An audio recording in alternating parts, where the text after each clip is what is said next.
ఆనంద నిలయంలోకి మీరిలా వెళ్ళి చూడగానే ఒక పెద్ద రాశీభూతమైన విద్యుత్ ఎలా లాగేస్తుందో అలా ఆయన మీ మనసు లాగుతారు. అందుకే అప్పటి వరకు అబ్బా ఏమిటోనండి అన్నవాళ్ళు బాగున్నాడని అంటారు.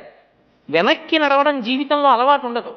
తోసేస్తున్న గోవిందా గోవిందా గోవిందా గోవిందా బయటకు వచ్చి కూడా ఇలా చూస్తుంటారు. తొంగి ఎలా ఉంది ఏం చెప్పనండి అంటారంటే, అంటే నువ్వు ఎంత ప్రయత్నం చేసినా మనసు నిలబడదు. సదా అలా వెళ్ళిపోయే మనసు ఒక్క ఆనంద నిలయం దగ్గరికి వచ్చేటప్పటికి మాత్రం మీరు వెళ్ళమన్నా వెళ్ళకుండా ఆయన వెళ్ళారు. అంటే మీ మనసు మీరు పెట్టడం కాదు, మీ మనసు పనులాగుతుంది.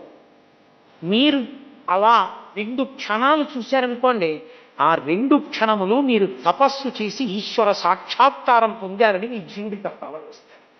అది తపస్సిద్ధి. అందుకే ఆ విమానానికి ఆనంద నిలయం అని పేరు.